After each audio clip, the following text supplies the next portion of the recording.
안녕하세요, 여러분. 오늘도 건강한 하루 보내고 계신가요? 저는 30년 넘게 어르신들의 건강을 돌봐온 김지원 의사입니다. 오늘은 특별히 여러분의 면역력을 높여줄 소중한 정보를 나누려고 찾아왔어요. 혹시 요즘 아침에 일어나기 힘들거나 자주 감기에 걸리시나요? 아니면 예전보다 기운이 자꾸 빠지네 하고 느끼시나요? 이런 증상들 그냥 나이 탓이라 넘기기엔 아쉬운 우리 몸의 신호랍니다. 오늘은 제가 진료실에서 만난 수천 명의 어르신들께 효과를 보인 건강 비법을 알려드릴게요. 제 진료실에 오시는 분들 중에 이런 말씀 자주 하세요. 선생님, 젊었을 땐 감기 한 번 안 걸렸는데 요즘은 조금만 춥거나 피곤하면 바로 콧물이 나요. 그러면 저는 항상 묻습니다. 어제 저녁 식사로 무엇을 드셨나요? 처음엔 다들 의아해 하시죠. 하지만 30년 경험으로 확신합니다. 우리 건강의 80%는 식탁에서 결정된답니다. 70대 중반의 박 할아버지 이야기를 들려드릴게요. 박 할아버지는 매년 겨울이면 두세 번씩 감기로 고생하셨어요. 특히 환절기만 되면 기침과 콧물로 밤잠을 설치셨죠. 어느 날 진료실에 오셔서 또 감기약 좀 주세요 하셨을 때 저는 약 대신 식단 조절을 권해드렸어요. 할아버지, 2달만 제 말씀 따라해 보세요. 약 없이도 건강해질 수 있어요. 처음 박 할아버지께 드린 조언은 간단했어요. 아침에는 발효유 한 컵과 호두 3알, 점심에는 된장국과 김치, 저녁에는 버섯과 채소를 듬뿍 넣은 찌개를 드시라고요. 그리고 매일 아침 물 한 잔에 생강 한 조각을 넣어 따뜻하게 마시라고 했죠. 처음엔 반신반의 하셨지만 2달만 해보겠습니다 하고 약속하셨어요. 그 후 3달이 지났을 때 박 할아버지는 진료실로 들어오시며 활짝 웃으셨어요. 선생님, 이번 겨울엔 감기가 무슨 맛인지 잊어버렸어요. 그 뒤로 3년 동안 박 할아버지는 감기약을 한 번도 처방받지 않으셨어요. 게다가 무릎 통증도 줄고 아침에 일어날 때도 몸이 한결 가벼워졌다고 하셨죠. 이게 다 평범한 음식의 힘이랍니다. 제가 30년간 연구하고 경험한 결과 우리 몸을 튼튼하게 해주는 5가지 식품이 있어요. 이것들은 값비싼 보약이나 영양제가 아니에요. 여러분의 부엌, 냉장고, 찬장에 이미 있거나 동네 시장에서 쉽게 살 수 있는 것들이죠. 바로 김치와 같은 발효식품, 색색의 채소와 과일, 버섯류, 견과류, 그리고 마늘, 생강과 같은 향신 채소예요. 우리 병원에 오셨던 60대 초반의 김 할머니는 위장 문제로 10년 넘게 고생하셨어요. 약을 먹어도 일시적으로 좋아질 뿐 곧 다시 속이 쓰리고 더부룩했죠. 제가 드린 조언은 매일 아침 공복에 요구르트 한 컵과 점심에 된장국을 챙겨 드시라는 것이었어요. 처음엔 이런 게 뭐 도움이 될까? 하셨지만 한 달 후 속이 정말 편해졌어요 하시며 기뻐하셨어요. 3개월이 지나자 위장약 없이도 편안하게 지내실 수 있었답니다. 또 다른 사례로 70대 후반 정 할아버지는 무릎 통증으로 계단 오르내리기도 힘드셨어요. 수술을 권유받았지만 나이가 많아 걱정이 많으셨죠. 저는 평소 식단에 생강차와 들기름을 추가하고 매일 호두와 아몬드를 조금씩 드시라고 권했어요. 이 2가지가 관절 건강에 도움이 된다는 걸 임상에서 여러 번 확인했거든요. 반년 후 정할아버지는 지팡이 없이도 동네 한 바퀴를 돌 수 있게 되셨답니다. 여러분, 이런 변화가 단순한 우연일까요? 결코 그렇지 않아요. 의학적으로 입증된 사실이지만 나이가 들수록 우리 몸은 더 섬세한 영양 균형이 필요합니다. 젊을 때는 먹는 것에 크게 신경 쓰지 않아도 몸이 알아서 회복했지만 50대 이후부터는 매 끼니가 우리 면역력을 좌우한답니다. 저는 30년 동안 10,000명이 넘는 어르신들을 진료하며 한 가지 확신을 갖게 되었어요. 바로 식탁이 약국보다 강하다는 것이죠. 약으로 일시적인 증상 완화는 가능해도 진짜 건강은 매일 식탁에서 만들어집니다. 특히 면역력이 떨어지기 쉬운 50대 이후엔 더욱 그렇죠. 제 어머니도 70살이 넘어 관절염으로 고생하셨어요. 병원에서 처방받은 진통제는 속을 불편하게 했죠. 그때 어머니께 매일 아침 생강차와 들깨가루를 타 드시라고 권했어요. 한 달 후 어머니는 진통제 없이도 아침 산책을 나가실 수 있게 되셨어요. 이제는 80대 중반인데도 동네 공원에서 친구들과 체조도 하신답니다. 오늘부터 시작할 수 있는 간단한 방법을 알려드릴게요. 아침에는 요구르트 한 컵에 호두를, 점심엔 된장국과 김치를, 저녁엔 버섯을 넣은 찌개를 드셔보세요. 감기 기운이 있다면 생강차를 마시고 필요할 땐 구운 마늘 한 쪽을 드세요. 이런 작은 실천이 모여 큰 변화를 만든답니다. 오늘 이 시간 여러분과 함께 면역력을 높이는 5가지 식품에 대해 자세히 이야기 나눌 거예요. 왜 이 음식들이 좋은지, 어떻게 드시면 효과적인지 실제 사례를 통해 알려드리겠습니다.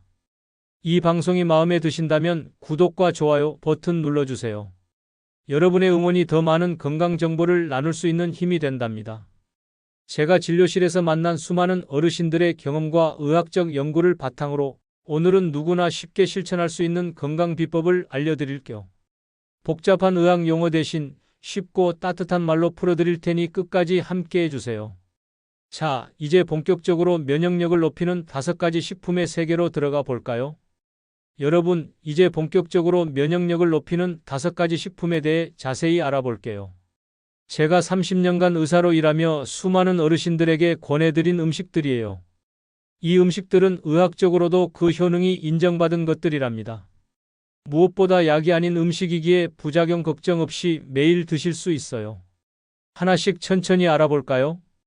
첫 번째는 김치, 된장, 요구르트와 같은 발효식품이에요. 이 음식들이 왜 좋을까요? 발효식품에는 장 건강을 돕는 유익균이 풍부해요. 의학적으로 봤을 때 우리 면역세포의 70%가 장에 있다는 사실 알고 계셨나요? 그래서 장이 건강해야 면역력도 높아진답니다. 제 진료실에 오셨던 68살 최할머니 이야기를 들려드릴게요. 최할머니는 매년 감기로 고생하셨는데 제 조언대로 아침마다 설탕이 적은 요구르트 한 잔, 점심에 김치 한 조각을 꼭 드시기 시작했어요. 처음엔 큰 기대 없이 시작하셨는데 3개월 후 선생님, 올해는 감기약 한 번도 안 먹었어요. 하며 기뻐하셨죠. 발효식품을 드실 때 한 가지 주의할 점은 혈압이 높으신 분들은 소금기가 적은 김치나 저염된장을 선택하세요. 그리고 약을 복용하신 직후엔 발효식품을 피하시는 게 좋아요. 약 효과가 떨어질 수 있거든요.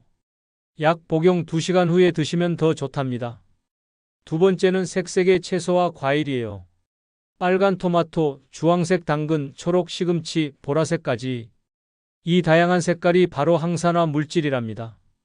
이 물질들은 우리 몸의 염증을 줄이고 면역세포를 활성화시켜요. 의학적으로 볼 때 나이가 들수록 몸에 염증이 생기기 쉬운데 이 항산화 물질이 그것을 막아준답니다. 70살 이 할아버지는 관절염으로 매일 아침 통증을 느끼셨어요. 그런데 매일 아침 당근과 사과를 갈아 드시기 시작하신 후 넉 달 만에 아침에 일어날 때 무릎이 덜 아파요 하셨어요. 이게 바로 항산화 물질의 힘이랍니다. 채소와 과일을 드실 때는 생으로 먹기 힘드시면 살짝 데쳐서 드세요. 그리고 당뇨가 있으신 분들은 과일보다 채소 위주로 드시는 게 좋아요. 혈당 관리에도 도움이 되니까요. 약을 드시는 분들은 초록색 채소를 드시기 전에 의사와 상담하세요. 혈액 응고에 영향을 줄 수 있거든요. 세 번째는 버섯류예요. 표고버섯, 느타리버섯, 팽이버섯 등에는 베타글루칸이라는 성분이 있어요. 이 성분은 의학적으로 면역 조절제로 알려져 있어요. 면역 세포를 깨우고 활성화시켜 외부 바이러스에 대항하도록 돕죠. 특히 햇볕을 받은 버섯에는 비타민 D도 풍부해 뼈 건강에도 좋답니다. 65세 김 할머니는 감기가 잦아 항생제를 자주 드셨어요. 그런데 말린 표고버섯을 물에 우려 차처럼 매일 마시기 시작한 후 감기 횟수가 확연히 줄었어요. 이젠 병원 갈 일이 거의 없어요 하며 기뻐하셨죠. 버섯을 요리할 때는 약한 불에서 천천히 조리하세요. 급하게 강한 불로 볶으면 영양소가 파괴됩니다. 말린 버섯은 물에 담가 불린 후 그 물까지 함께 요리에 활용하시면 더 좋아요. 버섯 알레르기가 있으신 분들은 조금씩 시작해 보세요. 네 번째는 호두, 아몬드, 해바라기 씨 같은 견과류와 씨앗류예요. 이것들엔 오메가 지방산과 비타민 E가 풍부해요. 의학적으로 이 성분들은 만성 염증을 줄이고 뇌 건강에도 좋다고 알려져 있죠. 특히 관절 통증이 있으신 분들께 도움이 된답니다. 70세 박 할아버지는 이가 약해 견과류를 씹기 힘드셨어요. 그래서 견과류를 곱게 갈아주기나 스무디에 섞어 드셨죠. 6달 후에는 아침에 일어날 때 몸이 덜 뻐근해요 하시며 만족해 하셨어요. 견과류는 하루에 한 줌약 30g 정도가 적당해요. 더 많이 드시면 오히려 소화가 안 되거나 체중이 늘 수 있어요. 씹기 힘드시면 갈아서 우유나 요구르트에 섞어 드시고 보관할 땐 냉장고에 넣어 두세요. 실온에 두면 기름이 산화돼 오히려 몸에 안 좋을 수 있어요. 마지막은 마늘, 생강, 양파 같은 향이 강한 채소들이에요. 이 식품들은 천연항생제라고도 불러요. 의학적으로 알리신이라는 성분이 세균과 바이러스 퇴치에 도움을 준다고 알려져 있죠. 특히 마늘은 혈액순환도 촉진시켜 손발이 차거나 저린 분들께 좋아요. 60세 정할머니는 겨울만 되면 손발이 얼음장처럼 차가워지셨어요. 그런데 매일 아침 마늘 한쪽을 올리브유에 구워 드시기 시작한 후 손발이 따뜻해졌어요. 하시며 기뻐하셨죠. 70세 황 할아버지는 생강차를 꾸준히 마시며 요즘은 아침에 일어나는 게 훨씬 수월해요 하셨고요. 마늘은 생으로 드시면 속이 쓰릴 수 있으니 살짝 구워서 드세요. 생강은 차로 마시거나 요리에 넣으시고 양파는 샐러드나 볶음에 활용하세요. 위장이 약하신 분들은 소량부터 시작하시는 게 좋아요. 여기서 중요한 것은 이 5가지 식품을 골고루 드시는 거예요. 한 가지만 많이 드시는 것보다 5가지를 골고루 조금씩 드시는 게 효과적이랍니다. 의학적으로도 영양소의 다양성이 면역력 강화에 더 중요하다고 알려져 있어요. 제가 진료실에서 만난 70세 권 할머니는 처음에 이것저것 다 챙겨 먹기 번거로워요 하셨어요. 그래서 제가 알려드린 방법은 이거였죠. 월요일엔 김치와 요구르트, 화요일엔 색색의 채소, 수요일엔 버섯. 이렇게 요일별로 나눠 드시라고요. 그런데 한 달 후 권 할머니는 이젠 습관이 돼서 자연스럽게 다 챙겨 먹게 돼요. 하셨답니다. 이 5가지 식품을 시작하실 때 한 가지 팁을 드릴게요. 처음부터 모든 걸 바꾸려 하지 마세요. 가장 쉬운 것부터 하나씩 시작하는 게 좋아요. 예를 들면 첫 주는 아침에 요구르트 한 잔만 추가하고 다음 주엔 점심에 버섯을 넣은 찌개를 먹는 식으로요. 이렇게 천천히 추가하다 보면 한 달 뒤엔 자연스럽게 5가지 모두 식단에 포함될 거예요. 76세조 할머니의 경험담을 들려드릴게요. 조 할머니는 면역력이 약해 작은 감기도 쉽게 폐렴으로 진행되곤 했어요. 그래서 저는 이 5가지 식품을 식단에 추가하도록 권했죠. 처음엔 다 챙겨 먹기 힘들어요 하셨지만 점점 늘려가셨어요. 반년이 지난 후 조 할머니는 지난 겨울엔 감기도 한 번 안 걸렸어요. 정말 신기해요. 하시며 눈물을 글썽이셨답니다. 여러분, 이 5가지 식품은 특별한 약이 아니에요. 우리 주변에서 쉽게 구할 수 있는 평범한 음식들이죠. 하지만 이 평범한 음식들이 여러분의 면역력을 놀랍게 높여줄 거예요. 저는 의사로서 확신합니다. 약보다 음식이, 치료보다 예방이 더 중요하다는 것을요. 다음 시간에는 이 5가지 식품으로 만드는 간단하고 맛있는 요리법을 알려드릴게요. 그럼 다음 편에서 만나요. 자, 여러분, 지금까지 면역력을 높이는 5가지 식품에 대해 함께 알아봤어요. 김치와 요구르트 같은 발효식품, 색색의 채소와 과일, 버섯류, 견과류와 씨앗, 그리고 마늘과 생강 같은 향이 강한 채소들, 이 5가지 기억하고 계시죠? 이 식품들이 바로 여러분의 건강을 지켜줄 든든한 방패랍니다. 제가 30년 동안 의사로 일하며 수많은 어르신들에게 권해드린 건강 비법이에요. 이 5가지 식품의 가장 큰 장점은 무엇일까요? 바로 접근성이에요. 값비싼 수입 영양제나 희귀한 약재가 아니라 우리 부엌에 늘 있는 음식들이잖아요. 김치 한 조각, 요구르트 한 컵, 버섯 몇 개, 호두 몇 알, 마늘 한 쪽. 이런 소박한 음식들이 모여 여러분의 면역력을 높여준답니다. 65세 이 할머니 이야기가 기억나네요. 이 할머니는 10년 넘게 만성 피로와 잦은 감기로 고생하셨어요.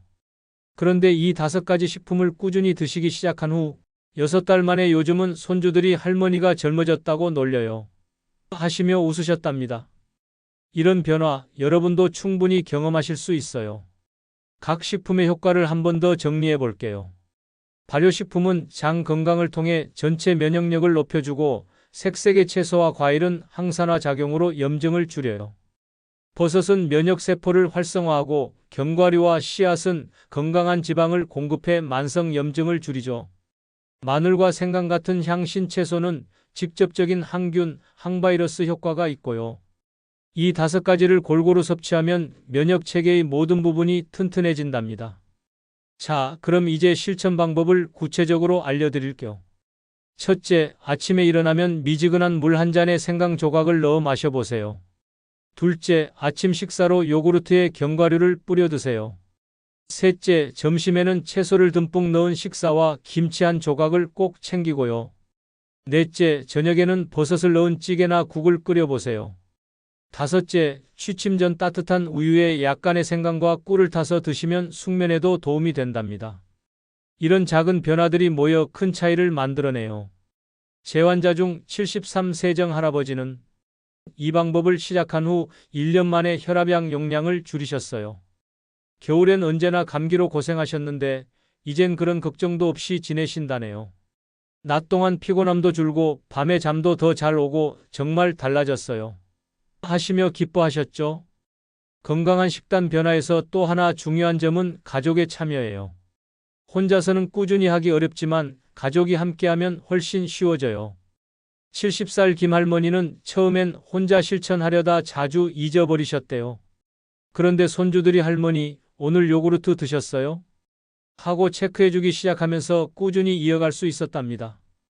여러분도 가족들에게 이 건강 비법을 알려주시고 함께 실천해 보세요. 혹시 나이 많은 내가 이제 와서 식습관을 바꿔봤자 하는 생각이 드신다면 제가 의학적으로 확실히 말씀드립니다. 우리 몸은 나이와 상관없이 좋은 영양에 반응해요. 80이 넘으셔도 식습관 개선으로 큰 변화를 경험하신 분들을 많이 봤답니다. 80세 최 할머니는 식습관 바꾸고 체력이 좋아져서 손주 결혼식에서 1시간 넘게 서 있을 수 있었어요. 하며 기뻐하셨죠? 물론 모든 변화에는 시간이 필요해요. 하루아침에 건강해지길 기대하지 마시고 최소 3개월은 꾸준히 실천해 보세요. 처음 한 달은 몸이 적응하는 기간이고 2달째부터는 변화가 느껴지기 시작하며 석 달이 지나면 뚜렷한 차이를 경험하실 거예요. 저희 병원에 오시는 환자분들도 보통 석 달 차에 정말 달라졌어요. 하고 말씀하시더라고요. 약이나 영양제를 복용하시는 분들은 주의하세요. 이 5가지 식품이 약효에 영향을 줄 수 있어요. 특히 혈액 응고를 방지하는 약을 드시는 분들은, 녹색 채소를, 혈압약을 드시는 분들은 마늘 섭취량을 의사와 상담하세요. 하지만 대부분의 경우 적당량이라면 오히려 약효를 높이는 데 도움이 된답니다. 이 식품들을 더 효과적으로 섭취하는 팁도 알려드릴게요. 첫째, 채소는 기름과 함께 드세요. 지용성 비타민이 더 잘 흡수됩니다. 둘째, 마늘은 자른 후 10분 정도 두었다가 조리하면 영양소가 더 활성화돼요. 셋째, 버섯은 햇볕에 말리면 비타민 D 함량이 높아집니다. 넷째, 발효식품은 찬 음식보다 상온이나 따뜻하게 드시는 게 장에 더 좋고요. 다섯째, 견과류는 통째로 보관하다가 드시기 직전에 갈아서 먹으면 산화를 방지할 수 있어요. 이 5가지 식품과 잘 어울리는 운동도 간단히 알려드릴게요. 식사 후 20분 정도 가볍게 걷는 것만으로도 소화와 영양 흡수에 큰 도움이 됩니다. 특히 아침 식사 후 걷기는 하루 종일 신진대사를 활발하게 만들어줘요. 걷기가 어려우시면 의자에 앉아서 하는 스트레칭도 좋답니다. 기억하세요. 건강은 비싼 약이나 복잡한 치료가 아니라 매일의 작은 선택에서 만들어집니다. 오늘 드시는 밥 한 숟가락, 김치 한 조각이 내일의 건강을 결정한다는 것을요. 저는 30년 의사 생활에서 약보다 음식으로 더 많은 환자들이 건강을 되찾는 것을 봐왔어요. 마지막으로 가장 중요한 건 꾸준함입니다. 하루 이틀 열심히 하는 것보다 매일 조금씩이라도 실천하는 게 효과적이에요. 처음에는 하나부터 시작하세요. 예를 들어 일주일간은 아침 요구르트만 챙기고 그 다음 주엔 점심에 채소를 추가하는 식으로요. 이렇게 천천히 늘려가면 부담 없이 지속할 수 있을 거예요. 여러분, 오늘 이 이야기가 도움이 되셨나요? 평범한 음식들이 모여 특별한 건강을 만든다는 사실, 이제 믿으시죠? 내일부터라도 한 가지씩 실천해 보세요. 3개월 후 여러분의 달라진 모습을 상상해 보세요. 감기 없는 겨울, 가벼운 몸, 더 많은 에너지, 이 모든 것이 여러분을 기다리고 있답니다. 이 영상이 마음에 드셨다면 구독과 좋아요 버튼 눌러주세요. 또 궁금한 점이 있으시면 댓글로 남겨주세요. 다음 영상에서는 이 5가지 식품으로 만드는 간단하고 맛있는 요리법을 소개해 드릴게요. 여러분의 건강한 내일을 응원합니다. 건강지킴이 김지원 의사였습니다. 감사합니다.